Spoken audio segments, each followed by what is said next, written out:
Bonjour tout le monde. Je m'appelle Charlotte Wint et je suis travailleuse sociale et psychothérapeute, principalement clinicienne en pratique privée. Aussi, je sers des fois dans les milieux communautaires.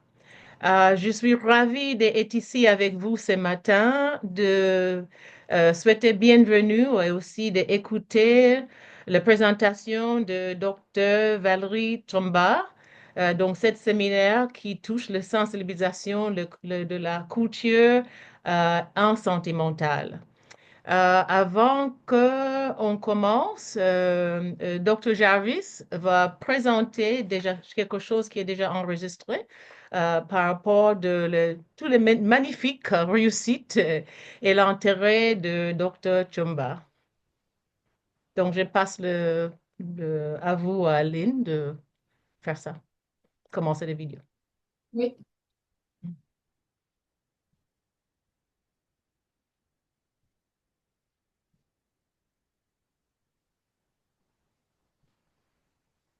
Ah, voilà. Bonjour tout le monde et soyez les bienvenus à notre séminaire de sensibilisation, culture et santé mentale aujourd'hui. Je suis ravi de vous présenter le docteur Valérie Chomba qui va nous parler aujourd'hui. Le docteur Chomba est un résident de troisième année en psychiatrie de l'Université de Montréal. Il a complété la première année du doctorat en pharmacie à l'Université Laval et l'entièreté de son doctorat en médecine à l'Université de Sherbrooke. Sa passion pour les enjeux touchant l'équité, la diversité et inclusion l'a mené à s'engager activement au sein du comité EDI du département de psychiatrie de l'UDM pour contribuer à cheminer vers des soins plus culturellement sensibles. Son empathie et son éloquence le positionnent comme un modèle positif au sein de sa collectivité. Que ce soit par des entrevues ou des conférences, le Dr. Chomba n'hésite pas à partager ses connaissances pour déconstruire les tabous en santé mentale et favoriser des soins plus équitables pour tous. Je vous présente le Dr. Chomba.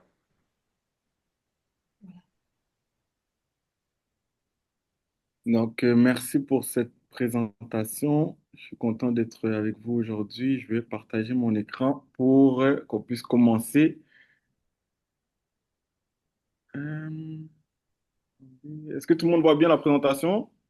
Oui. Ça va, numéro un. Parfait, parfait. Donc, comme Dr. Jarvis l'a dit, je m'appelle Driss Chomba. Je suis un médecin résident en fait de cinquième année. Donc, je n'ai pas gradué en 2 jours, là. Mais cinquième année, information à jour en psychiatrie de l'Université de Montréal. Et je suis très heureux de venir vous présenter une présentation qui va porter en fait sur les biais implicites raciaux en médecine, en santé, en psychiatrie. Euh, je sais que dernièrement, beaucoup de personnes sont dans la pression par rapport à tout ce qui se passe avec la loi 2, qui affecte beaucoup les médecins dernièrement. Et quand je savais que j'avais une présentation sur ce sujet-là, je me disais, ah, est-ce que les gens vont se dire que c'est le bon moment de parler de racisme, de parler de culture, de parler de santé mentale à travers tout ce qui se passe dernièrement? Mais en fait, la réalité, c'est que je pense qu'on est dans le meilleur moment pour parler de ces enjeux parce que malgré tout ce qui se passe au niveau politique, je suis certain que les souhaits de tous et chacun, c'est qu'on continue à offrir de bons soins à nos patients. Et on va voir comment, en ayant une meilleure sensibilité culturelle, ça pourra contribuer à ça, en fait. Donc, aujourd'hui, on va parler de 3 volets. On va parler tout d'abord de l'auto-évaluation. Mhm. Comment nous, en tant que cliniciens, on peut s'auto-évaluer par rapport à nos propres biais implicites raciaux. Comment on peut savoir si on en a, si on n'en a pas, à quel degré. On va voir également c'est quoi les impacts de ces biais-là. Puis finalement, comment on peut travailler sur nos biais pour offrir de meilleurs soins à notre patientèle. Donc, je commencerai par dire que je n'ai aucun conflit d'intérêt à déclarer. Et on va rentrer tout de suite dans le vif du sujet et je vais vous partager une diapositive que je considère comme étant l'une des plus pertinentes si vous voulez bien comprendre le reste de ma présentation. On va y aller tranquillement. On va commencer par définir les termes pour qu'on parte tous sur les mêmes bases. Donc, définir la différence entre des biais explicites et des biais implicites. Si on y va tranquillement, des biais explicites, en fait, ce sont ici des attitudes conscientes que les individus peuvent potentiellement moduler pour endosser faussement des attitudes plus socialement désirables. Donc, quand on parle de biais explicites, on vient vraiment parler ici d'attitudes conscientes. On vient parler d'individus qui seraient, par exemple, pertinemment dans leur tête, dans leur cœur, qu'ils sont, par exemple, racistes ou bien sexistes ou bien homophobes. Ok. Pour eux, c'est connu. Et dépendamment des contextes, ils arrivent à le moduler. Par exemple, si ces personnes-là sont, par exemple, au travail, ils arrivent à se dire, bon, c'est peut-être pas le meilleur endroit pour avoir certains propos. Mais que si, par exemple, ils sont en famille ou avec des amis, ils pourraient se permettre de dire deux, trois blagues racistes, de des propos homophobes, par exemple. Et si on veut parler d'individus qui en sont conscients. Mais maintenant, la chose qui est importante à bien comprendre, c'est que les biais explicites, ça représente seulement une infime parcelle de comment le racisme peut se manifester. Parce que la réalité des choses, c'est que le racisme se manifeste beaucoup plus souvent de manière plus insidieuse, sous la forme plutôt de biais implicites. Et ici, si on regarde la définition des biais implicites, c'est quoi?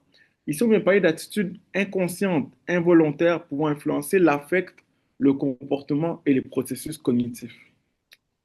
La raison pour laquelle je trouvais pertinent qu'on commence avec les définitions, c'est que souvent quand on vient parler de racisme, c'est pas rare que certaines personnes soient un peu sur la défensive. Peut-être que c'est le cas de certaines personnes ici qui m'écoutent en ce moment, que certaines personnes puissent se dire, ah, moi je pense pas que je suis comme ça, ou au Québec on n'est pas comme ça, ou je pense pas que ça nous concerne. Mais en réalité, c'est que pour la majorité des cas, les personnes le font de manière inconsciente, ne savent pas nécessairement qu'ils sont en train de poser, par exemple, une action qui pourrait être raciste. De manière involontaire, ils ne veulent pas nécessairement faire une action qui pourrait être raciste. Mais qu'est-ce qu'on réalise, c'est que c'est pas parce qu'on ne le sait pas et qu'on ne le veut pas nécessairement que ça peut pas quand même affecter des individus. Donc voilà pourquoi aujourd'hui le but de cette présentation, c'est pas de pointer qui que ce soit du doigt, voir qui a plus de biais que qui, ou que les gens se sentent coupables, se dire qu'ils sont de mauvaises personnes. Non, je veux vraiment que chaque personne comme prenne le temps tout simplement de se détendre et qu'on puisse tout simplement ensemble élever ce sujet-là un peu plus au niveau de notre conscience, parce que je sens que c'est difficile de travailler sur un enjeu pour lequel on n'a pas nécessairement conscience.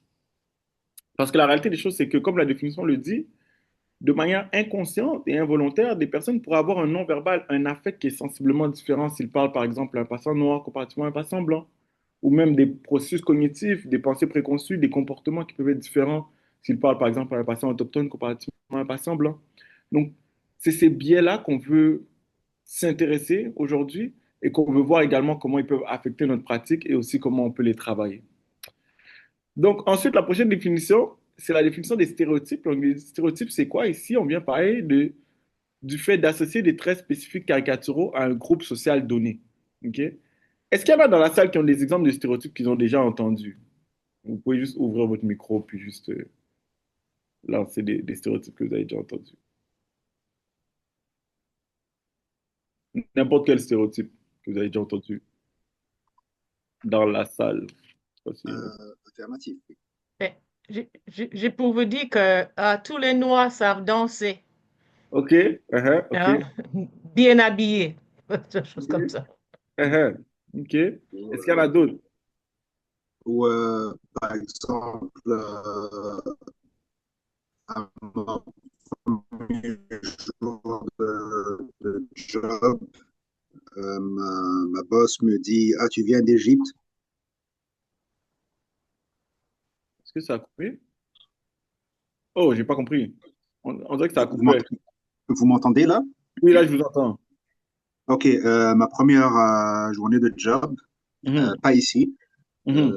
ma boss m'a dit, ah, tu viens d'Égypte? Je suis déjà sorti avec un Marocain et j'adore le belly dancing.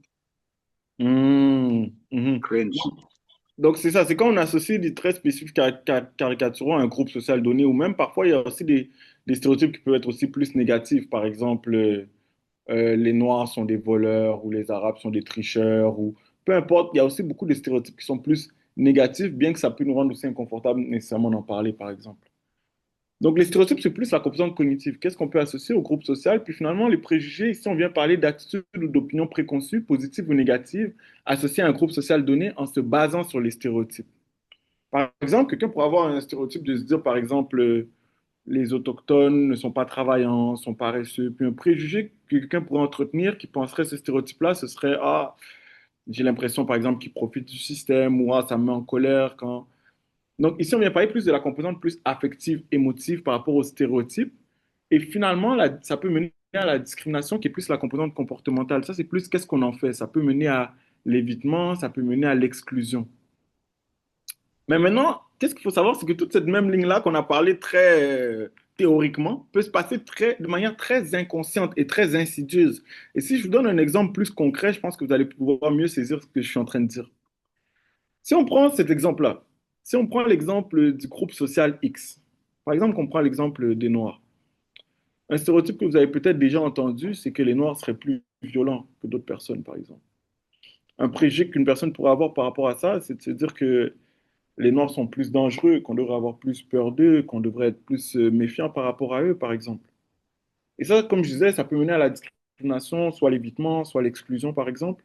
Mais au-delà de ça, si maintenant on prend un exemple de la vie de tous les jours, là, parce que là, ça a l'air trop factuel, si on prend l'exemple de quelqu'un qui aurait ces préjugés, ces stéréotypes-là inconscients, qui serait par exemple dans le métro avec son sac, puis qui se lève pour rentrer chez elle, etc., une personne pourrait avoir tendance à tenir son sac plus fort, accélérer le pas pour se rendre chez elle, s'il y a une personne noire qui marche derrière elle, comparativement à si c'était une personne blanche, par exemple.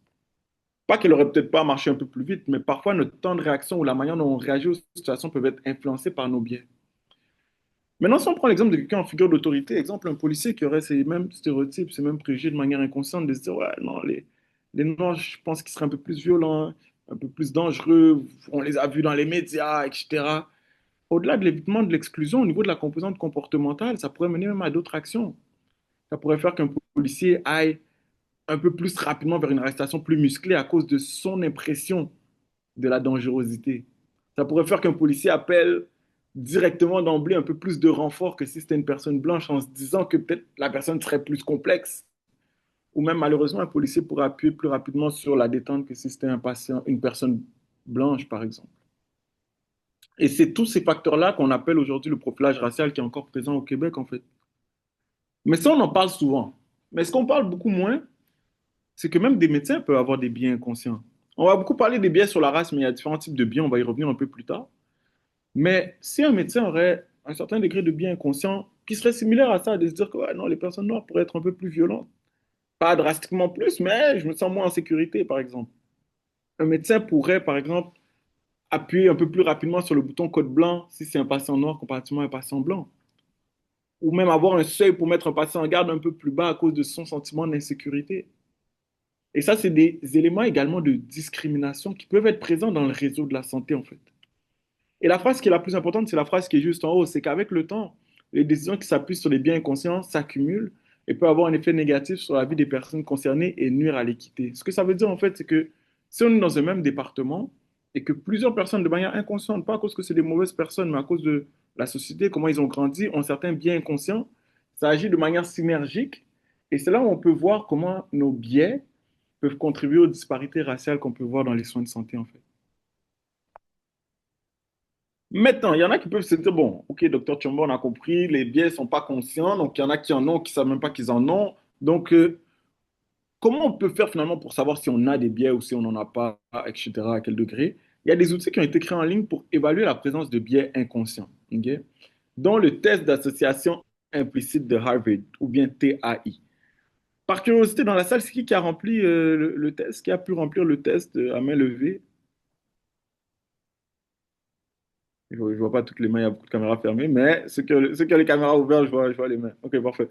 Donc, en fait, ce test-là permet d'évaluer la présence de biais inconscients. Ok. Il y a différents types de biais. Aujourd'hui, on va beaucoup parler des biais sur la race, mais il y a des personnes qui pourraient avoir des biais, par exemple, au sexe, des biais, par exemple, à l'orientation sexuelle. Il y a même des biais par rapport à la couleur de peau. Comme vous savez peut-être, mais chez la communauté noire, il y a ce qu'on appelle le colorisme, que les personnes de peau plus claire pourraient avoir certains avantages sociaux comparativement aux personnes de couleur de peau plus foncée, par exemple. Donc, ce test-là permet d'évaluer ça. Et comment ça fonctionne, en fait? C'est que ça demande à la personne qui décide de le remplir d'associer rapidement deux groupes sociaux à des caractéristiques positives ou négatives. Si on prend l'exemple du taillis de la race, il va demander à la personne qui décide de le remplir d'associer rapidement des visages blancs ou des visages noirs à des mots positifs comme bonheur, beauté, ou à des mots négatifs comme laideur, malheur, par exemple. Et dépendamment du délai de réponse et de la fréquence des erreurs, le taillis va mesurer un score. Donc, si quelqu'un associe plus rapidement des visages blancs à des mots positifs que quand il le fait pour les visages noirs et avec moins d'erreurs, le TI va mesurer un certain degré de biais pro-blanc, anti-noir. Et l'inverse est également vrai. OK? Et finalement, le TI va donner une mesure continue qui va de -2 à +2 et les résultats seront catégorisés en différents groupes de scores. Donc, si un individu au TAI cote entre 0 à 0,14, il n'y aura aucun biais racial détectable. 0,15 à 0,34, il aura des légers biais pro-blancs. 0,35 à 0,64, des biais pro-blancs modérés.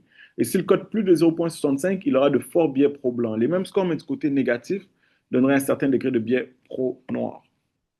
Maintenant, à main levée encore, il y en a, vous pouvez lever la main virtuellement si vous voulez. Euh, qui pense dans la salle que des personnes noires pourraient avoir un certain degré de biais pro-blanc? À main levée.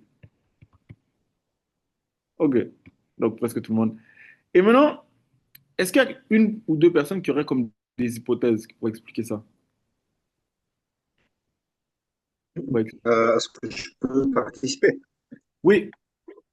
Écoutez, moi je pense qu'un très bon exemple qui illustre cela, c'est le film de Stanley Kramer, de Guess Who's Coming to Dinner.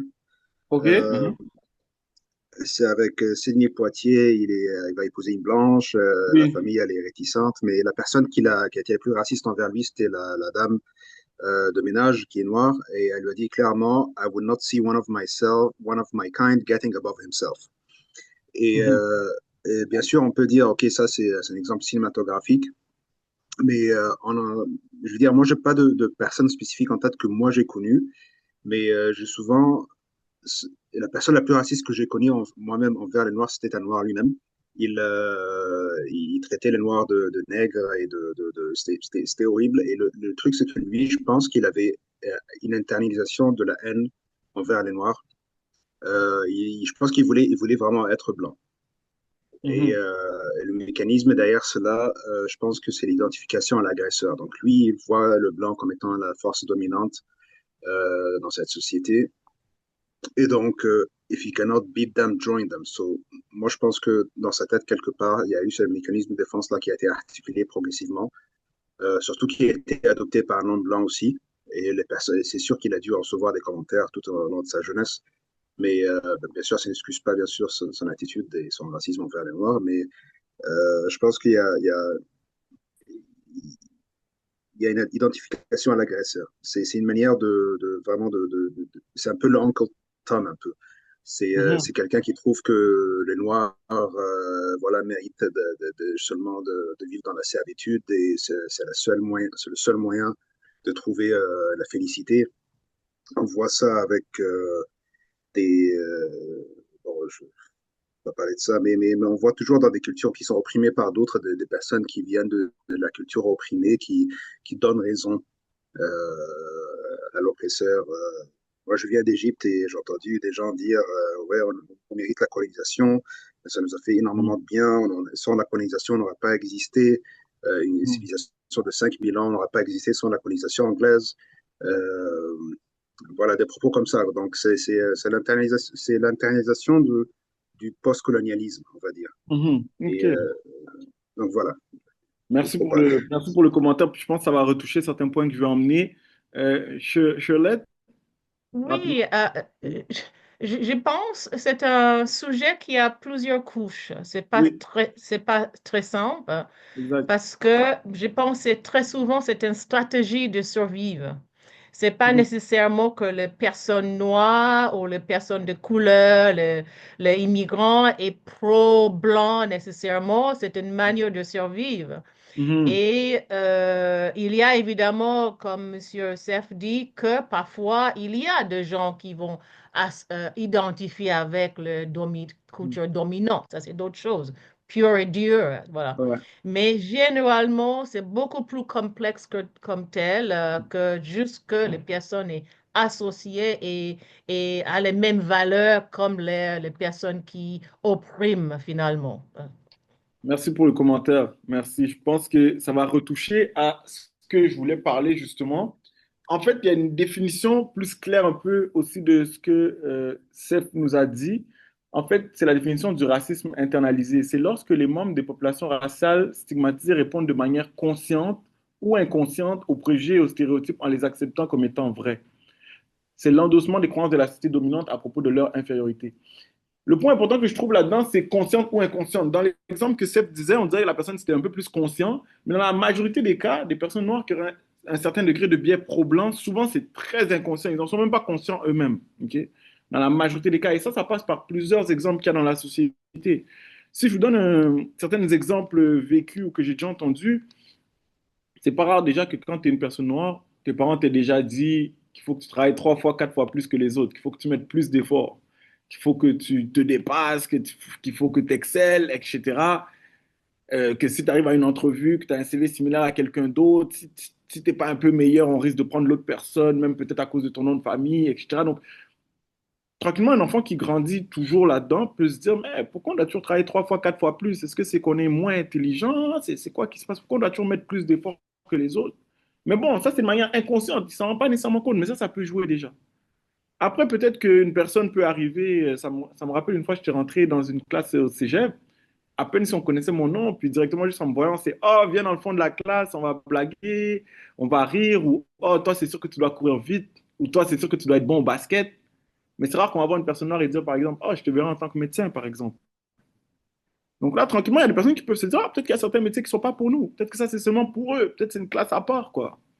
Puis finalement, peut-être tu rentres même dans ce genre de métier. Tu rentres, par exemple, en médecine, puis tu te rends compte qu'il n'y a pas nécessairement de médecin noir autour de toi. Là, tu finis par te dire, ah, finalement, ce que mes parents me disaient, qu'on doit travailler 3 fois, 4 fois plus, peut-être c'est pas fou, parce que finalement, on n'est même pas dans le domaine et tout.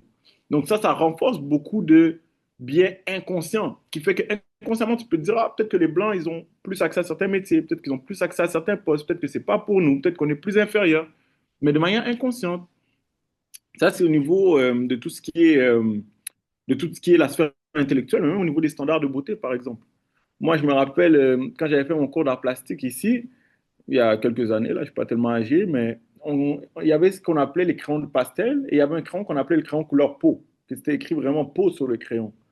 Et il n'y avait pas plusieurs crayons couleur peau, il y en avait vraiment un.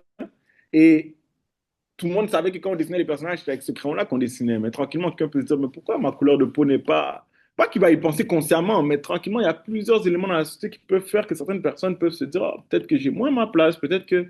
Et là, finalement, souvent, moi, j'ai déjà entendu des personnes noires qui remplissent le TAI et qui se rendent compte qu'ils ont des biais pro-blancs et souvent, beaucoup de personnes sont surpris. J'ai entendu même plusieurs personnes, par exemple, même des personnes blanches qui ont adopté, par exemple, des enfants noirs, africains, haïtiens, peu importe, puis qu'eux-mêmes, ils sont surpris finalement de réaliser, par exemple, qu'ils peuvent avoir des biais également. Mais tout ça pour dire que c'est des éléments qui sont présents dans la société. Et même, par exemple, je finis là-dessus, au niveau des médias, si vous portez attention, souvent quand on va parler d'un délit, d'un crime, d'un meurtre même, quand c'est une personne noire qui aura commis le crime, on va souvent décrire la personne comme un individu de race noire a commis tel délit, a commis tel méfait, a commis... Mais quand on vient parler d'un événement positif, quand on vient dire que quelqu'un a gagné un prix, un mérite, on va souvent décrire la personne comme un individu québécois d'origine haïtienne a eu tel mérite. Ou un individu, j'ai un ami qui est boxeur, un franco-canadien d'origine camerounaise a eu tel prix. Ici, Et, maintenant, et sans vous interrompre, docteur Chomba, parfois on mentionne même pas l'origine ethnique. On dit la québécoise telle, telle, et on voit qu'elle est noire, par exemple. Et ça, voilà. je l'ai vu, ça, et C'est on vrai, mentionne c'est même vrai pas. ça. Ça, c'est super pertinent, en effet. Donc, voilà, c'est pour dire que c'est des éléments qui sont présents dans la société et c'est ça qui explique cela. Et tout ça pour dire que si des personnes noires peuvent avoir un certain degré de biais pro-blanc, à combien même des personnes blanches pourraient avoir des biais pro-blancs? Donc, ça nous montre que c'est quelque chose qui peut être répandu dans notre réseau. Et on va y revenir un peu plus loin. Mais pourquoi je vous ai demandé en fait de remplir le TAI? C'est d'abord parce que c'est l'outil le plus largement connu et le plus validé pour mesurer les attitudes implicites. Il y a beaucoup de recherches qui soutiennent sa fiabilité, sa validité. C'est l'outil qui a la meilleure résistance au trucage. Donc, c'est difficile de fake ou de faire semblant quand on remplit ce test-là. Et c'est un outil qui prend peu de temps à compléter, donc habituellement moins de 10 minutes. Donc, ça, c'est intéressant à ce niveau-là. Ceux qui n'ont pas rempli, ça, c'est le lien. Mais honnêtement, vous écrivez test d'association implicite de Harvard sur Google, puis vous devriez tomber sur la page. Là, ils ont changé un peu la mise en page. Ça, c'était l'ancienne mise en page, puis il y avait plus d'évaluation de biais. Maintenant, je pense qu'il y a juste celui sur l'origine ethnique, la couleur de peau, le sexe et l'orientation sexuelle. Mais c'est des tests qui sont très pertinents à remplir. Donc, euh, avant de commencer cette présentation, ben, en fait, quand je montrais cette présentation, je me suis dit, je voulais vraiment que les gens repartent avec des éléments concrets, des éléments de la littérature. Donc, j'ai pris le temps quand même de faire une revue de la littérature pour mieux comprendre qu'est-ce que ça fait réellement les biais dans le réseau de la santé et c'est quoi les informations qu'on peut retirer de la littérature à ce niveau-là. Puis le premier point que je voulais partager avec vous, c'est que les recherches suggèrent que les biais des cliniciens contribuent aux disparités raciales en santé et sont associés à des soins de moindre qualité. Donc ça, c'est su dans la littérature. Puis le deuxième point, je le trouvais quand même fort pertinent, parce qu'avant même de le lire dans la littérature, c'est quelque chose que j'entendais beaucoup autour de moi. Et c'est le point suivant, c'est que les minorités ont plus tendance à croire qu'ils recevraient de meilleurs soins et plus de respect du personnel médical s'ils appartenaient à un autre groupe racial. Oui, ce point-là, quand même assez parlant, parce que ça veut dire qu'il y a des gens qui, avant même d'entrer dans nos hôpitaux, dans nos cliniques, ils entrent un peu à reculons, quoi. Même, je pense beaucoup aussi à des patients autochtones, avec ce qui s'est passé avec Joyce Echaquan, qui se disent que peut-être que si j'étais blanc, peut-être qu'on me traiterait mieux. Même des patients noirs aussi, qui se disent que peut-être s'ils seraient blancs, peut-être qu'on les traiterait mieux, pas seulement au niveau de la santé mentale, même au niveau de la santé physique. Et je pense qu'au moins savoir ça, que c'est pas juste une personne, une famille qui pense ça, mais que globalement, il y a beaucoup de minorités qui pensent ça, je pense que ça va nous encourager en tant que cliniciens de démontrer encore plus d'empathie pour essayer de réconcilier leur vision avec le réseau de la santé, en fait. Et le dernier point, je le trouve aussi fort pertinent, c'est que des revues systématiques ont identifié la présence de biais implicites raciaux parmi les employés du réseau de la santé, tout comme chez la population générale. Tout ce que ce point-là veut dire, en fait, c'est que en tant que médecin, oui, on a fait beaucoup d'études, ou même en tant que professionnel, oui, on a fait beaucoup d'études, mais on n'est pas à l'abri d'avoir des biais. Même s'il y en a qui travaillent depuis plus de 10 ans, même s'il y en a qui ont fait plus de 10 ans d'université, tout comme la population générale, on a des angles morts. Et je pense que si on a l'humilité de le reconnaître, c'est là où on va pouvoir le travailler. Donc maintenant, j'espère que ça va bien. On enchaîne. Je voulais vous partager une revue thématique qui a été publiée donc, il n'y a pas si longtemps, donc en 2017, qui s'intitule A Decade of Studying Implicit Racial and Ethnic Bias in Healthcare Providers Using the Implicit Association Test. Normalement, cette revue thématique-là avait différents buts. Le premier but, c'était de déterminer si des biais implicites envers les minorités sont présents chez les prestataires de soins de santé. Donc, est-ce que les prestataires de soins de santé ont des biais, en ont pas, à quel degré? Ça, c'est le premier but. Le deuxième but, c'était d'évaluer et de synthétiser les connaissances sur le rôle des biais implicites dans les soins. Donc, qu'est-ce que ça vient changer, ces biais-là, dans les soins qu'on offre? Puis finalement, déterminer si des interventions efficaces existent pour réduire les biais implicites et leurs impacts. Donc, qu'est-ce qu'on peut faire avec ces biais-là? Est-ce qu'on peut faire quelque chose? Donc, on va explorer ça ensemble. Tout d'abord, je voulais vous parler de la méthodologie qu'ils ont utilisée. Donc, les chercheurs qui ont fait cette revue systématique-là ont fait une revue exhaustive de la littérature sur 4 bases de données, donc PubMed, Scopus, Signal et PsycInfo. Au niveau de leur recherche, initialement, ils ont trouvé 6249 études au niveau de leur recherche sur les bases de données. Ils ont enlevé 1315 duplicata, il leur en restait 4934. Ils ont enlevé 4905 études avec leurs critères d'inclusion-d'exclusion, il leur en restait 29. Puis ils ont ajouté 8 études de recherche autonome pour un grand total de 37 études dans cette revue systématique. Si je vous parle rapidement des critères d'inclusion-d'exclusion, ils ont inclus les études qui mesuraient les biais implicites en utilisant le TAI, qui utilisaient le TAI de la race, de l'ethnicité ou de la couleur de peau, pour lesquels les sujets étaient des prestataires de soins de santé, les études qui étaient faites en anglais et faites aux États-Unis également. Les critères d'exclusion, c'est essentiellement l'inverse, et les études publiées il y a trop longtemps, donc avant 97, étaient aussi exclues. Maintenant, si on tombe au niveau des résultats, là, ça va devenir de plus en plus intéressant parce que ils ont commencé par voir est-ce que les prestataires de soins de santé, globalement, ont ou n'ont pas des biais implicites raciaux. Comme je disais dans la revue systématique, il y avait 37 études qui avaient été incluses, mais il y en a 35 qui ont étudié spécifiquement le TAI de la race. De ces 35 études-là, il y en a 4 qui n'ont pas interprété de score de TAI, donc il restait 31 études qui ont interprété les scores de TAI de la race. De ces 31 études-là, il y a 26 études qui ont trouvé que la plupart des prestataires de soins ont un certain degré de biais pro-blanc, anti-noir, allant de léger jusqu'à fort. Donc 26 études sur 31, c'est quand même important. Puis maintenant, si on parle des 5 autres études qu'on n'a pas parlé, puisque 26 sur 31, donc il en reste 5, il y en a 4 qui rapportaient aucun biais implicite en utilisant le taille de la race.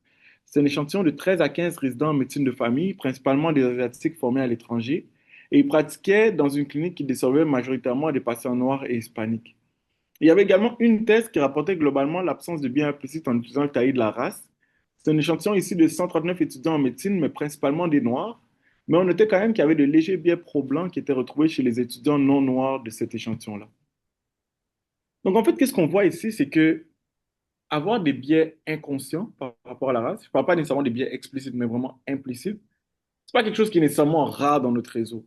Je pense que la première chose que ça peut nous faire réaliser, c'est qu'on peut se déculpabiliser, on n'est pas nécessairement une mauvaise personne, mais ça nous permet quand même de voir que, OK, c'est quand même un enjeu qui est là dans le réseau. Et on va voir les impacts potentiels de cet enjeu-là, en fait. Donc, ensuite, ils ont fait un autre tableau dans lequel ils voulaient vérifier s'il y avait une association entre biais implicites raciaux et résultats en santé. Qu'est-ce que ça venait réellement changer au niveau des soins qu'on offre aux patients? Donc, dans le fond, la revue systématique avait 37 études, mais il y en a 23 qui ont vérifié cette association-là. Des 23 études, il y en avait 12 qui étaient basées sur des vignettes cliniques. Quand on parle d'études basées sur des vignettes cliniques, on pense vraiment à des gens qui iraient devant un ordinateur répondre à une vignette clinique. Est-ce que si le patient est noir vs blanc, est-ce que ça changerait la réponse? Il y avait deux études qui étaient basées sur des patients simulés. Ici, on pense à des patients comme ce qu'on avait en Écosse, des patients standardisés. Et il y avait 9 études qui étaient basées sur des patients du monde réel. Donc ça, c'est les patients qu'on voit dans nos hôpitaux, dans nos cliniques à tous les jours.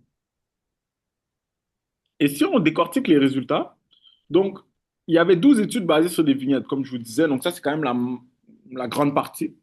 Et des 12 études basées sur des vignettes, il y en a quand même 8 qui n'ont pas trouvé d'association entre les biais implicites ratios et les recommandations de traitement, les évaluations, les décisions cliniques. Donc il y en a 8 qui ont pas vu de lien entre les deux. Tandis qu'il y en a 4 qui ont trouvé des disparités raciales au niveau des recommandations de traitement, qui ont vu que les biais implicites ratios pouvaient affecter les recommandations de traitement. Donc on voit qu'au niveau des études basées sur des vignettes, les résultats étaient quand même assez mixtes au niveau de cette revue systématique, mais on va voir un peu plus loin qu'est-ce qui peut expliquer ça.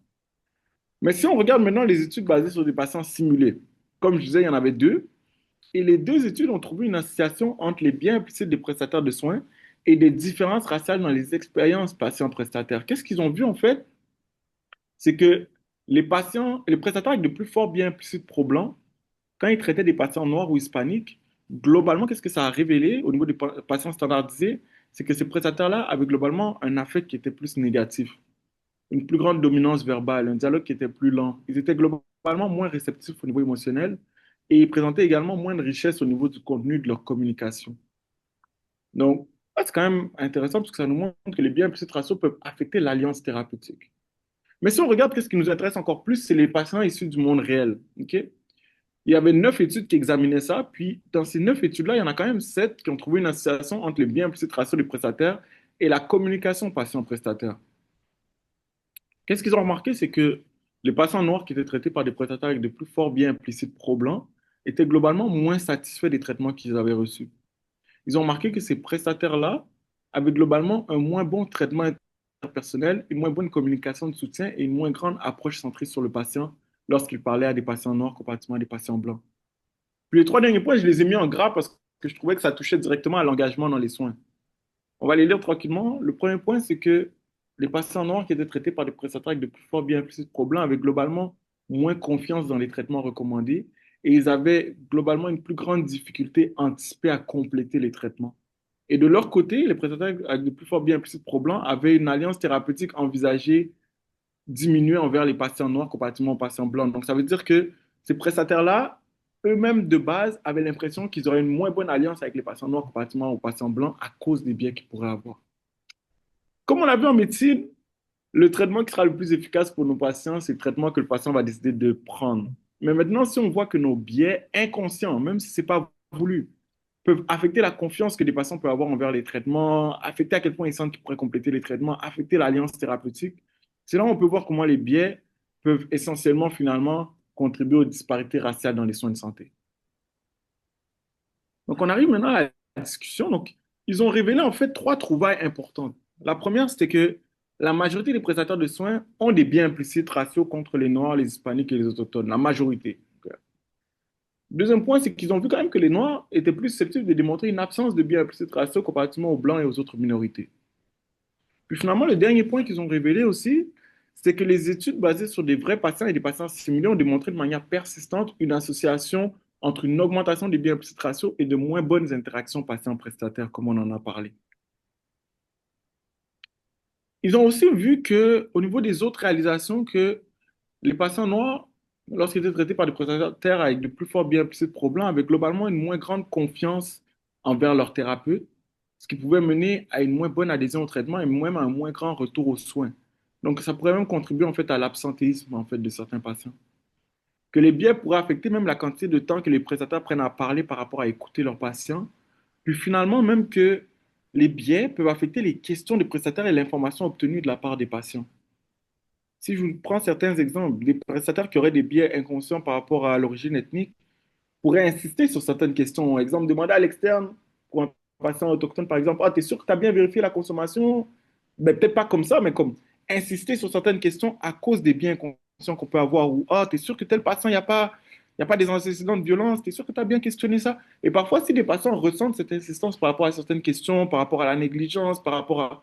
Ça peut teinter l'information qu'ils vont décider finalement de nous transmettre à la fin. Donc finalement, les biais implicites ont été cités dans la littérature comme étant des facteurs importants contribuant aux disparités raciales en santé.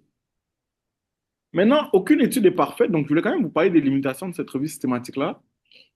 La première, c'était que plusieurs études avaient de petites tailles d'échantillons, donc ça c'est quand même à considérer.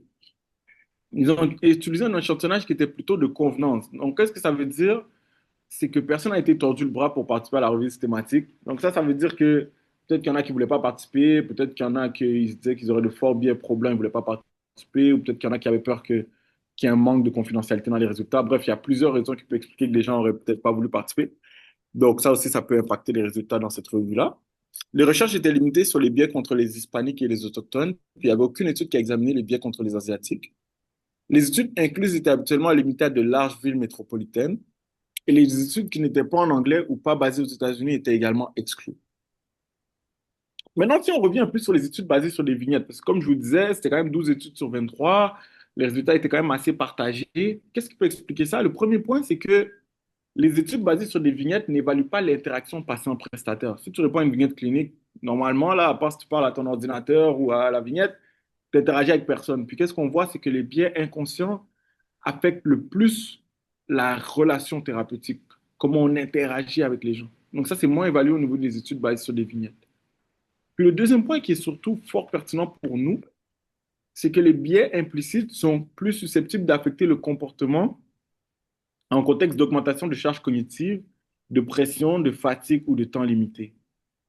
Donc, ça, c'est des éléments qui sont moins évalués au niveau des études basées sur des vignettes. Qu'est-ce que ça veut dire, par exemple, si je vous mets en contexte? Par exemple, vous commencez votre garde à l'urgence. Okay? Qu'il est, par exemple, 17 heures. Vous avez une consulte qui vous attend. Vous avez votre résident senior qui est sur place avec vous. C'est pas à ce moment-là que votre cerveau va rapidement se dire ah, lui, c'est un TP, je vais lui donner congé. Ou ah, lui, c'est sûr qu'il sera agressif. Ah, lui, je ne le fais pas confiance, il ne prendra pas sa médication. Pourquoi? Parce qu'ici, on a le temps. On n'a pas trop de pression cognitive. Mais maintenant, si je vous mets dans l'exemple qu'il est, par exemple, 23 heures, votre résident ne s'est pas pointé, vous êtes tout seul sur la garde, il vous reste 10 consultes, il y a des patients autochtones, noirs, etc., plusieurs origines ethniques, il y a des contextes différents, vous êtes fatigué, vous n'avez pas mangé, c'est peut-être plus là que votre cerveau risque de faire des associations rapides, de se dire, ah, lui, je ne le sens pas, je sens qu'il sera agressif, je suis presque sûr qu'on va le mettre en garde, mais avant même de l'avoir vu. Donc, dans les contextes de pression, ou dans les contextes où même le gouvernement nous met de la pression avec la loi 2, etc., performance, tout ça, c'est dans ces contextes-là qu'on risque le plus que notre clinique soit affectée par nos biais, même s'ils sont inconscients, pas volontaires, pas voulus. Donc, voilà ce qui explique aussi que les études basées sur des vignettes donnaient des résultats qui étaient plus partagés comparativement aux études basées sur des patients simulés, des patients du monde réel. J'accélère un peu. On arrive à un point qui est encore plus pertinent. Donc, comment on peut travailler sur nos biais? Parce que c'est bien de savoir si on en a, si on n'en a pas.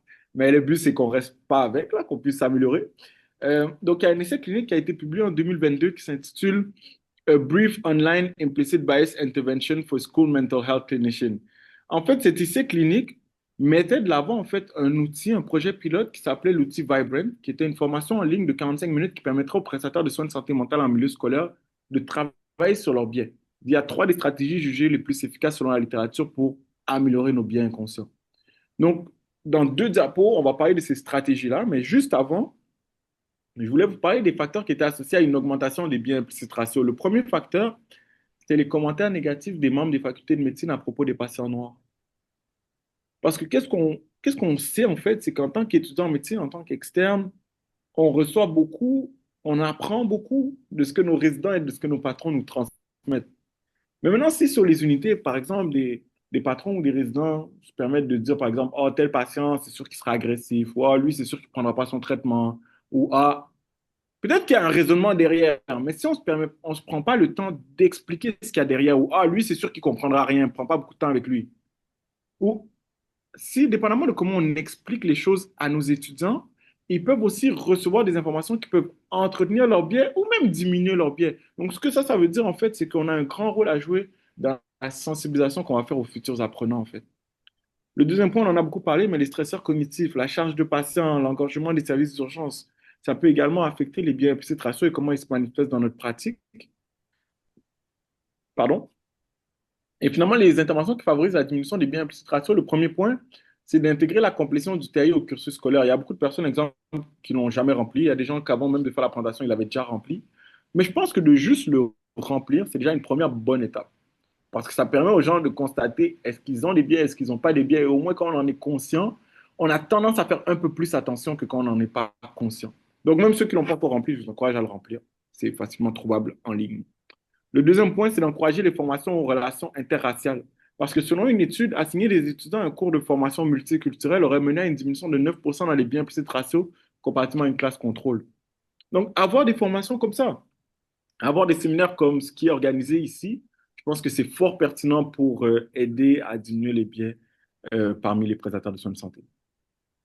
Ensuite, il y a peu d'études qui ont examiné les interventions qui visent à réduire les biais des prestataires de soins de santé, mais les recherches suggèrent que les biais implicites ne sont pas fixes, mais peuvent être changés avec un effort délibéré. Donc, les deux points à retenir, c'est que les biais ne sont pas fixes, mais peuvent être travaillés, mais si on met un effort. Et je voulais arriver finalement aux interventions qui ont été jugées efficaces selon la littérature pour travailler sur nos biais. Et il y en a trois, en fait. Puis je vous ai créé en fait un acronyme pour vous aider à mieux les retenir. Ok. Parce que moi, je viens de faire mon collège royal, j'utilisais beaucoup par acronyme.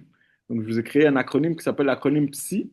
Mais au lieu que ce soit PSY, ce sera l'acronyme PSI-PSI. Ok, on va y aller tranquillement, mais vous allez comprendre un peu mieux ce que je veux dire par là.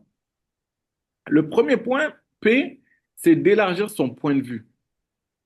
Ça nous encourage en fait à prendre le temps de comprendre la situation du point de vue du patient en prenant en considération l'entièreté de son histoire et de son contexte pour augmenter l'empathie. Je pense qu'on en a parlé beaucoup à la clinique JAP, mais on a des patients qui viennent de partout. Oh, excusez. On a des patients qui viennent de partout. Ok. Il y a des patients, je pense qu'on parlait justement là, c'est des exemples qui me viennent en tête, mais hier on parlait qu'il y a des patients qui ont de la difficulté à rentrer dans leur pays à cause de toute la pression. Déjà, juste faire qu'exemple, une personne d'une famille soit envoyée au Canada, peut-être la famille s'est mise à 10 pour recruter l'argent pour arriver ici. Il y a une grande pression qui est sur ces personnes-là. Mais parfois, si on ne prend pas le temps de comprendre le contexte et qu'on voit qu'ici leur situation est compliquée, on va peut-être cliver la personne puis se dire pourquoi elle ne veut pas retourner dans son pays qui pourrait peut-être l'aider. Mais si on prend le temps de comprendre le contexte d'immigration, comprendre tout ce que ça prend, comprendre tout l'espoir que la famille a mis sur cette personne, ça va nous permettre d'avoir plus d'empathie envers les patients qu'on voit. Un autre exemple, c'est que c'est pas rare que, par exemple, les patients noirs qui arrivent en psychiatrie ou même des patients autochtones, par exemple, soient méfiants par rapport aux soins. Ça, on en a également beaucoup parlé. Mais si on ne prend pas le temps de comprendre d'où vient cette méfiance, rapidement en psychiatrie, on peut associer la méfiance à la psychose. Mais la réalité des choses, c'est que quand on prend en considération l'entièreté de son contexte et de son histoire, quand on prend en considération comment la maladie mentale est vue dans ces communautés, que c'est souvent associé à la folie, que c'est encore très tabou dans plusieurs communautés, quand on prend le temps d'élargir notre contexte, ça va nous permettre de mieux comprendre nos patients et de limiter l'impact de nos biais sur les soins qu'on va leur offrir. Donc, prendre en considération d'où ils viennent, en fait. Le deuxième point, rechercher des similitudes. Identifier des points communs avec les patients qui ne partagent pas notre identité raciale pour réduire la distance intergroupe. Au lieu de voir les autres, essayer plutôt de voir le nous. Qu'est-ce qui nous rassemble? Ça me rappelle une patiente que j'avais eue dans un stage qui était revenue pour une deuxième hospitalisation. Elle avait eu congé avant. Assez rapidement, elle et son père ont commencé à nous parler qu'ils voulaient avoir des sorties pour qu'elle puisse aller voir un imam. Elle était venue pour un trouble psychotique. Pour qu'elle puisse aller voir un imam pour recevoir des traitements, etc. Là, moi, j'avais parlé avec mon patron, j'ai dit, ah, c'est intéressant qu'elle soit ouverte comme ça à nous en parler et tout pour qu'on collabore. Puis là, il m'a dit oui, parce que lors de sa première hospitalisation, qu'est-ce qu'on faisait? C'est qu'on a commencé le traitement antipsychotique, mais en même temps, on lui donnait même des sorties pour qu'elle aille voir un imam et tout, même durant les soins, parce que notre but, c'est de collaborer avec eux. Peut-être qu'on n'a pas les mêmes méthodes, mais si on regarde les similitudes, on veut la même chose. On veut que la patiente aille mieux. Et je pense que quand on regarde les similitudes, que ce soit des traitements traditionnels, que ce soit des prières, que ce soit des méthodes plus spirituelles, ça va nous permettre de mieux avancer avec nos patients. Que leur méthode n'est pas bizarre. Peut-être que dans leur tête, c'est même notre méthode qui est bizarre. Peut-être qu'en Afrique, ils diraient que la manière dont nous, on traite les troubles de santé mentale est bizarre. Mais quand on regarde les similitudes et qu'on essaie de travailler main dans la main, c'est là où nos pieds auront moins d'impact sur les soins qu'on va offrir aux patients. Puis le dernier point que je trouve encore plus pertinent, donc P, point de vue, S, similitude, I, individualisation. Donc, contrer les stéréotypes par l'individualisation. Chercher proactivement à défier l'information stéréotypée inexacte lorsqu'on reconnaît les stéréotypes saillants associés à un patient issu d'un groupe minoritaire. Qu'est-ce que ce point-là veut dire? C'est qu'on a besoin de faire preuve d'humilité. Mais si on fait preuve d'humilité, si on reconnaît qu'on a parfois tendance à avoir peut-être certains stéréotypes, de se dire, ouais, non, c'est vrai que je l'admets, là, quand je vois, exemple, un patient noir, je sens qu'il serait peut-être un peu plus violent, je suis un peu plus sur la défensive que si c'était quelqu'un d'autre. Que quand je vois un patient autochtone, c'est vrai que j'ai un peu plus l'impression de penser qu'il ne prendra pas son traitement. Qu'est-ce que ce point-là nous encourage à faire? C'est d'individualiser. Au-delà des stéréotypes que je peux avoir, qu'est-ce que cette personne-là en face de moi a fait pour me prouver qu'elle serait, par exemple, violente? Ou a fait pour me prouver qu'elle serait, par exemple, inobservante à la médication? D'essayer d'individualiser chaque patient et d'essayer de distinguer nos stéréotypes du patient qui se trouve en face de nous pourrait nous aider à diminuer l'impact de nos biais sur les soins qu'on offre en clinique. Finalement, quand je montais cette présentation, j'en parlais avec certaines personnes autour de moi parce que je trouvais ça fort pertinent et tout. Puis, j'ai quelqu'un que j'ai rencontré qui m'a partagé une histoire qui était de un, très touchante et de deux, je la trouvais très parlante. Donc, je lui ai demandé si on pouvait filmer une vidéo, puis il a accepté. Puis, c'est une vidéo que je voulais vous partager parce que je trouve qu'une image vaut mille mots. Puis, je pense que c'est une image forte qui va peut-être vous aider à garder les éléments qu'on a partagés aujourd'hui en tête. Donc, je vous partage le vidéo et ensuite, on va passer rapidement à la période de questions. Donc, je voulais juste que tu m'expliques, est-ce que ça t'est déjà arrivé de vivre une situation peut-être de discrimination dans laquelle tu t'es fait sentir différent? Donc moi, le novembre 2022, je me rendais sur le travail, aux alentours de 5 heures du matin. Je travaille sur la rue Sud, donc je devais prendre le pont Jacques-Cartier. Sur le pont, à l'entrée du pont Jacques-Cartier, il y avait une voiture de police qui était arrêtée, puis je pense qu'elle faisait calculer la vitesse du monde qui passait. Puis moi, en fait, je passais à côté d'eux pour me rendre dans la rue Sud. Puis quelques secondes plus tard, ils se mettent derrière moi. Là, directement, moi, je me dis, OK, j'espère qu'ils vont pas scanner ma plaque parce que s'ils le font, tu sais, ils vont savoir que j'ai des tickets impayés. Fait, de toute façon, je m'y attendais un jour ou l'autre, là. Puis, comme de fait, ils ont scanné ma plaque. Puis, ils ont vu que j'avais mes tickets impayés, donc ils m'ont dit de me mettre sur la gauche. Puis, comme de fait, je me suis mis sur la gauche. Puis, c'est à ce moment-là que là, les deux policiers sortent de l'auto. Un policier vient me parler des procédures par rapport aux tickets impayés. Puis pendant que l'autre est en train de scruter ma voiture avec une lampe torche. Et puis, pendant qu'il est en train de m'expliquer, l'autre policier crie Gun! Gun! Il crie gun. Ouais. Ok. Fait que là, je me dis, wow, c'est impossible, il n'y a pas de gun dans mon auto. Fait que là, je suis comme, mais pourquoi il va crier ça si c'est pas vrai? Ça, je me suis dit parce que je me suis dit, c'est impossible, il n'y a pas de gun. Toi, Pourquoi tu il dis crie ça dans gun? ta tête. Ben oui, parce qu'il n'y a pas de gun. Pourquoi tu cries gun? C'est impossible. Fait que là, je me dis, OK. Puis l'autre policier, il sort directement son arme, la braque vers moi. Puis il me dit de mettre mes mains sur le volant, puis de sortir doucement pendant que lui, il ouvre la porte. Puis à ce moment-là, c'est là qu'il me dit de ne pas faire aucun geste brusque, parce qu'au moment que je fais un geste brusque, ils vont pas hésiter à ouvrir le feu. Tu comprends? Donc, cette phrase-là m'a fait en sorte que je me suis concentré à 100% à ce qu'eux, ils disaient. Tu comprends? Donc, ils me disaient, OK, sors de l'auto doucement, fais aucun geste brusque, mets tes mains derrière la tête, ensuite derrière le dos. Puis, pendant qu'ils me passaient les menottes, ils m'ont dit que je suis en état d'arrestation pour possession d'arme à feu. Est-ce que ça t'est déjà arrivé de te faire passer les menottes comme Jamais, ça? jamais, jamais. Et je te promets là que jamais je pensais que ça allait m'arriver. Je pensais que c'était quelque chose que tu vois juste dans les films. Je pensais jamais que moi, j'allais me faire arrêter par la police. Comme ça. Impossible. Tu comprends? Fait, il m'arrête, il me met dans sa voiture. Quelques secondes plus tard, au moins 6 à 7 voitures de police arrivent en tant que renfort. Moi, je me dis, mais pourquoi tout ça? Je comprends pas. Pourquoi? Tu comprends? Pourquoi tant de renforts? Pourquoi les menottes serrées à ce point-là? Parce que je te l'ai dit, j'étais vraiment inconfortable aussi dans l'auto. J'étais dans une position vraiment inconfortable. Les menottes étaient extrêmement serrées, je ne peux pas bouger. Puis tout se passe dans ma tête. J'ai jamais dit un mot. Jamais dit un mot, oui ou non, j'ai jamais rien dit. Tout ce que je faisais, c'est obéir aux ordres pour m'assurer de survivre. Parce que je sais que si je n'obéis pas à la lettre ou que je montre que je suis pas en accord avec ce qu'ils disent, c'est fini. Parce qu'ils me l'ont dit, on va pas hésiter à ouvrir le feu. C'est cette phrase-là qui m'a tenu en vie, là, si je peux dire comme ça, parce que je me dis, OK, s'ils n'hésitent pas à ouvrir le feu, c'est pas des blagues qu'ils font, là, c'est vrai, là. Ils vont pas hésiter. Fait que moi, j'ai obéi. Puis pendant 1 heure de temps, ils ont fait les vérifications dans ma voiture. Puis donc, dans le fond, ils devaient fouiller l'auto de fond en comble. Puis, dans le fond, ils ont fait aussi des dommages dans l'intérieur de ma voiture. Ils ont déchiré des tissus pour être sûr que je n'avais pas caché des armes dans les banquettes ou en dessous des tapis, des choses comme ça. Ils devaient vraiment faire une vérification totale qui a pris environ 1 heure de temps, avec au moins 7 voitures de police comme renfort. Tout ça pour un vulgaire morceau de plastique en plastique qui traînait dans le fond de mon auto, là. Est-ce que ça ressemblait à un gun? Est-ce que... Moi, un morceau de plastique en carré. C'est un carré. Je sais pas c'est quoi. Je peux comprendre, mais je veux dire, tu peux penser que c'est un gun, mais tu passes plus qu'une seconde à regarder c'était quoi l'objet, puis tu peux savoir directement que c'était pas un gun. Tu comprends? Puis c'est ça, fait. Ils ont... Ce Ouais. 1 heure de temps-là, je pense que tu me disais que tu étais un peu comme ça dans Ouais, le exactement. J'étais menotté, puis je devais être penché. Tu comprends? Fait vraiment inconfortable comme position. Est-ce que tu as pu dire à quelqu'un que c'était pas confortable? Ouais, je leur ai demandé de desserrer mes menottes.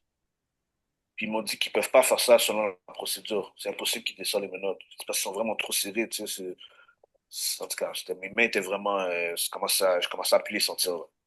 C'est vraiment une douleur insupportable.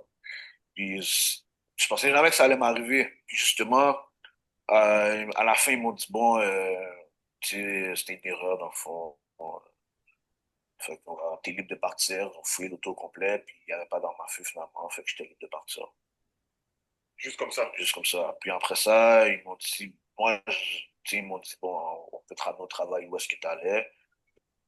Puis c'est à ce moment-là aussi, je me suis dit, tu sais, c'est pas les policiers le problème dans l'histoire, c'est pas l'individu qui m'a arrêté, c'est la manière que, comment je vais dire ça, c'est la manière qu'on les a éduqués à me voir. Qu'est-ce que tu veux dire? Genre me voir parce que moi, tu sais, depuis que je suis jeune, c'est des situations comme ça qui peuvent m'arriver à cause du fait que je suis noir, tu comprends? Quand j'étais à l'école, maintenant quand j'ai commencé à conduire, tout ça, c'est là que j'ai réalisé, ok, c'est pas des films, c'est pas des blagues. La police peut me suivre pour aucune raison, ils peuvent m'arrêter pour aucune raison. Ils peuvent faire tout ça, tu comprends? Puis c'est vraiment quand je suis rentré à l'âge adulte que j'ai compris que c'est ce que j'ai vécu quand j'étais plus jeune, puis ce que je vis aujourd'hui, c'est pas des blagues, c'est sérieux. C'est vraiment quelque chose qui est répandu. C'est de ça qu'on parle quand on parle en fait de racisme systémique. On parle vraiment que c'est là, que ouais. Malgré les gens, malgré eux, comme c'est pas les individus, mais c'est de manière inconsciente comment on grandit, comment on évolue, comment on se fait apprendre les affaires, qu'on finit par agir d'une certaine manière envers certaines personnes, penser qu'ils sont dangereux, avoir peur de certaines personnes, agir plus brusquement avec certaines personnes. Exactement. Ouais, tu sais, c'est la première fois que je me faisais arrêter. Puis ça m'a vraiment marqué parce que ce qui m'a marqué, c'est pas le fait que j'avais les menottes, c'est vraiment la phrase qu'il m'a dit quand il m'a dit on va pas hésiter à ouvrir le feu. Cette phrase-là qui a fait toute la différence parce que je me suis dit pour un morceau de plastique, je risque de mourir pour aucune raison d'enfant. Tu sais, après ça allait peut-être pas passer aux nouvelles, peut-être que personne n'allait plus jamais entendre parler de moi après ça. Tu comprends? Fait que c'est ça qui me faisait peur, c'est de me dire, OK, je peux mourir pour un simple morceau de plastique. C'est ça. Et après, tu disais que bon, tu nous as demandé de t'accompagner au travail, puis finalement, comment ça a fini tout ça? Est-ce que tu as voulu porter plainte? Est-ce que tu as... Non, je voulais pas porter plainte parce que je me suis dit que ça allait me donner plus de problèmes par la suite. Je sais pas si les policiers peuvent voir, tu sais, si je suis quelqu'un qui a déjà porté plainte contre eux, mais je savais aussi que ça allait être ma parole contre la leur. Puis je sais que devant eux, ma parole n'a aucune valeur.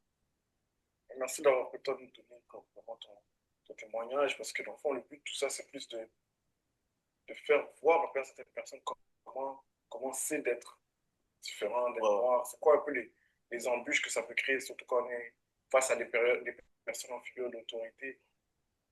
Et malgré tout ça, je pense qu'il y a encore un certain travail qu'on doit faire en tant que société pour augmenter l'éducation, pour que les gens soient plus au courant, pour que même les personnes en autorité puissent voir ce genre de situation, puissent dire, OK, peut-être que je peux agir différemment, peut-être que je n'avais pas besoin de 7, 8 voitures de police pour ce genre de situation. Peut-être que j'aurais pu revoir un peu le bout de plastique me re-questionner un peu et pas serrer les menottes aussi fort. Peut-être que c'est à travers des témoignages comme ça. Donc, je te remercie d'avoir dit tout ça.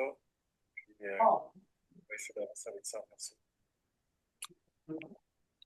Bon, bon, bon, bon. Euh, voilà ce qui conclut ma présentation, honnêtement. Le reste, c'est la conclusion. Je serais plus prêt à prendre des questions. Je serais plus prêt à prendre des questions. Je voulais juste clarifier, c'est ça. Cette personne-là, c'était pas nécessairement un patient. Parce que je sais qu'il y a certaines personnes qui peuvent se dire, ah, il était psychotique, peut-être qu'il a exagéré, tout ça. C'était même pas un patient, donc il n'y avait pas un trouble de santé mentale. C'était vraiment une vraie situation qui se passe dans la vie, qui peut contribuer au biais qu'on peut avoir, tu vois, ou à la perception du réseau de la santé ou du réseau de la justice. Que même exemple, quand tu es noir, c'est pas rare, même des parents m'ont déjà dit, si la police t'arrête, reste calme parce qu'on sait jamais qu'est-ce qui peut t'arriver. Donc, vraiment des vraies situations et des vrais contextes de vie. Euh, voilà. Donc, je pourrais prendre des questions. Merci de votre écoute. Euh, Merci beaucoup. Ça, c'était magnifique, Dr. Chamba, vraiment très, très intéressant. Et je pense que nous avons tous appris plein de choses aujourd'hui. Si vous avez des questions, s'il vous plaît, juste levez votre main dans le secteur des réactions. Parce que je ne vous vois pas tous, donc je ne peux pas savoir. Et c'est peut-être juste de commencer à parler déjà, vraiment. Enlève votre mute, unmute et voilà, pose votre question à Dr. Chamba. Je sais qu'il y a quelqu'un qui demande est-ce qu'il pourra avoir l'enregistrement. Docteur Caroline Désilet demande si l'enregistrement sera peut-être disponible. Je ne sais pas. Oui, Ah, l'enregistrement va être disponible très bientôt. Si vous êtes sur notre liste d'envoi, nous allons vous envoyer un courriel pour vous avertir du moment où ça va l'être. Donc, juste vous assurer que vous êtes, si vous avez reçu mes courriels, évidemment, vous êtes sur la liste d'envoi. Sinon, merci de m'envoyer là, ici dans le chat votre courriel.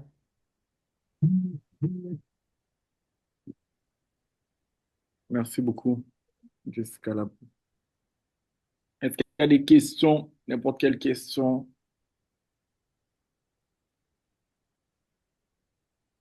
Bon, si personne n'a des questions tout de suite, j'ai pas une question, mais j'ai plutôt les commentaires.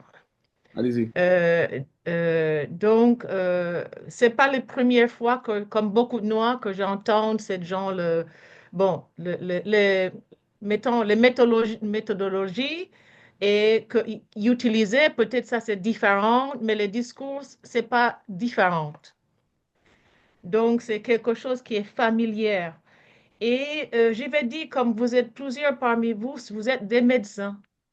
Et je suis clinicienne, donc je vois des patients, des clientes qui allaient voir des médecins.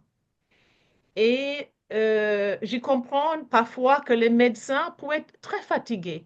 Ils ne sont pas capables d'avoir l'empathie comme nous tous à un certain moment. Mais même si on n'est pas capable de manifester, exprimer l'empathie, la compassion. On n'est pas obligé de rentrer dans les souliers de l'autre. Mais on comprend que quelqu'un est en détresse, donc de le moment de donner le service que cette personne mérite. Mhm. L'autre chose aussi, c'est que euh, les biais implicites et explicites existent. Mhm. Hein, c'est normalisé dans notre société. C'est-à-dire, donc, les Noirs sont déjà presque tous les jours dans une situation de hypersensibilité et hypervigilance. Mhm. Donc, c'est normal quand cette personne se présente comme patient dans un hôpital pour n'importe quelle raison. C'est dans le corps. Il y a une communication. La première chose entre médecin et patient, c'est la première communication et le corps. Mhm. Cette personne, patient noir, est déjà, je ne dis pas que cette personne est en défensive.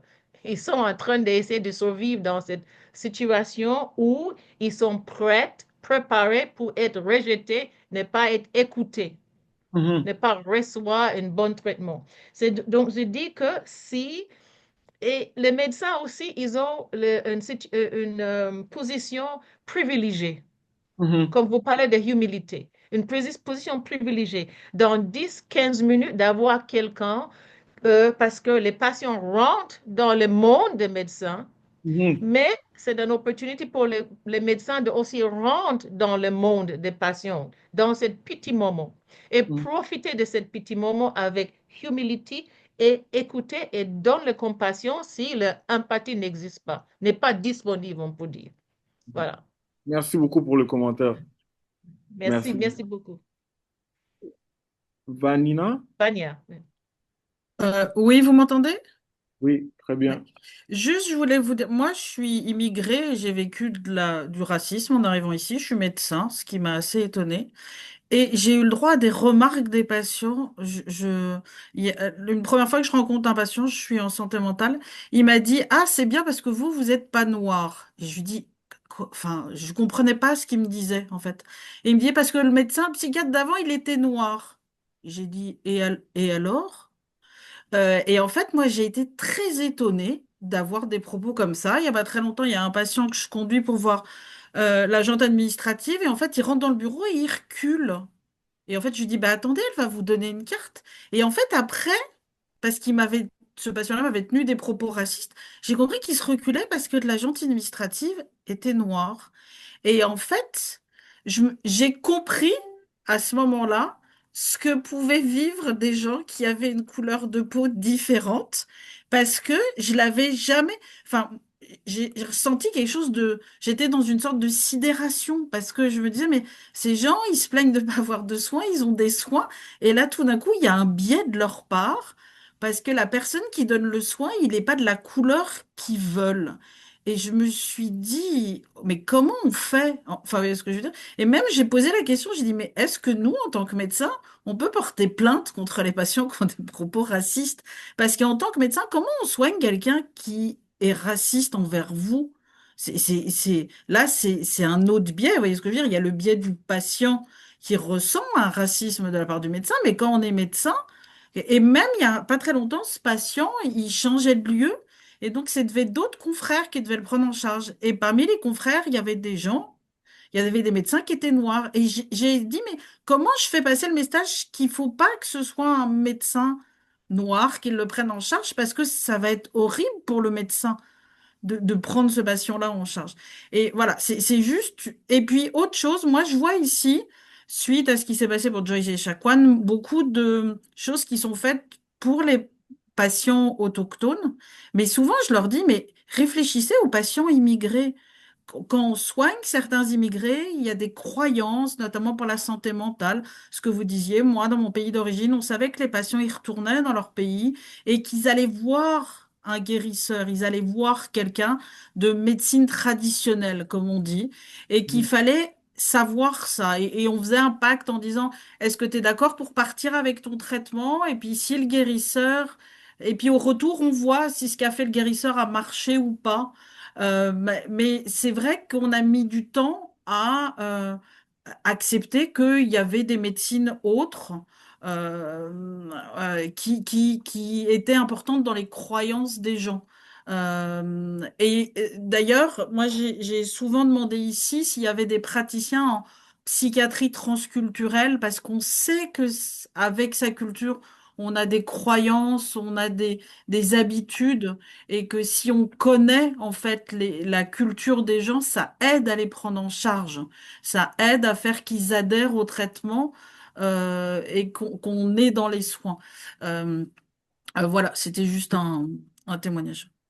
Très bon témoignage, merci. Puis c'est super intéressant parce qu'en réalité, ça m'est arrivé une fois, en tout cas, ça m'est arrivé une fois vraiment de manière flagrante qu'une patiente soit raciste envers moi, là, vraiment. Ben, ça m'est arrivé quelques fois peut-être des commentaires, mais vraiment que je sentais que ça affectait la relation thérapeutique. Ça m'est arrivé une fois, vraiment une patiente qui dès qu'elle me voyait, c'était, Ah, je vais vous appeler Zimbabwe, je ne vais pas vous appeler Chumba, euh, comme vous ne voulez pas me voir. Les entrevues duraient comme 5 minutes. Moi-même, j'arrivais pas à comprendre.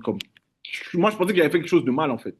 C'est juste Mm, qu'après, j'ai vu qu'elle était aussi raciste avec les préposés noirs. mm, Là, je suis comme, OK, c'est pas juste moi. Mais même si elle était raciste envers les préposés noirs, les infirmiers et la psychiatre avec qui je travaillais ne voyaient pas nécessairement de problème. Mais à cause que moi, je l'ai vécu, puis j'étais comme, oh, Les préposés passent quand même beaucoup de temps avec la patiente. Ça doit être très difficile à vivre pour eux. Là, finalement, on a fait une rencontre, moi, la psychiatre, avec une préposée et la patiente pour lui expliquer comment c'était pas acceptable, comment ça pouvait faire sentir l'équipe, etc.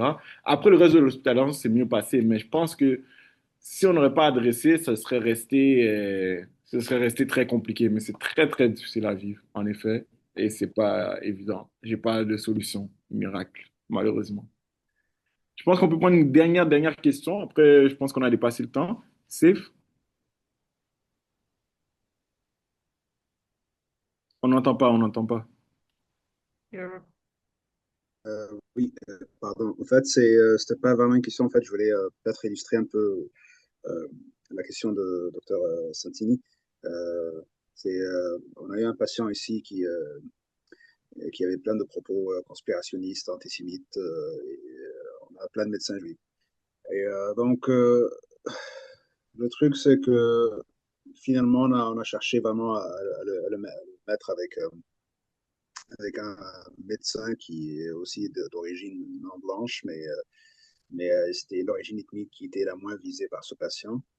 Mais c'est sûr que ça fait écho, bien sûr, ces propos et ça a entravé sur la qualité, pas sur la qualité, mais justement, oui, je veux dire, parce que à la fin, je pense qu'il n'avait pas été vraiment pris au sérieux par plein de gens ici et ça cause des bris dans la relation thérapeutique. Mais je me dis, bon, on essaie au maximum de les accommoder, bien sûr, mais tout en sachant, mettant dans notre tête que voilà, leur maladie, on n'est pas que la maladie mentale. Une personne, un patient peut, vous le savez bien sûr très bien, c'est juste que je le dis comme ça, euh, ces propos ne dépendent pas vraiment de ces symptômes, c'est vraiment la personnalité qui joue et je pense qu'il n'y a pas de honte de s'admettre parfois qu'il y a des patients qu'on peut ne pas aimer, qui sont juste de gros racistes et ça arrive aussi et voilà, on essaie de faire avec au maximum. Bon, Mhm. après, pour votre question, je ne sais pas, en fait, c'est une question très pertinente. Est-ce que on peut rapporter du racisme de la part d'un patient si c'est envers nous-mêmes? Ça, je ne sais pas si Dr Shumba, vous avez, voyez, Pas quelque chose que une j'ai réponse sur fait, ça. mais écoute, j'imagine qu'on a le droit aussi au respect, hein. Donc, j'imagine qu'il y a des leviers. Je connais pas exactement tous les leviers, mais j'imagine qu'il doit y avoir des leviers quand même. J'imagine. Mais merci vraiment tous pour votre écoute. C'était vraiment un plaisir pour moi de partager avec vous. Et voilà, peut-être à une prochaine fois. Prenez soin de vous. Merci beaucoup, Dr. Chamba. C'est vraiment super cette discussion et je pense on part vraiment, je dis, avec plus le savoir et plus la compréhension et plus l'empathie, compassion, vraiment.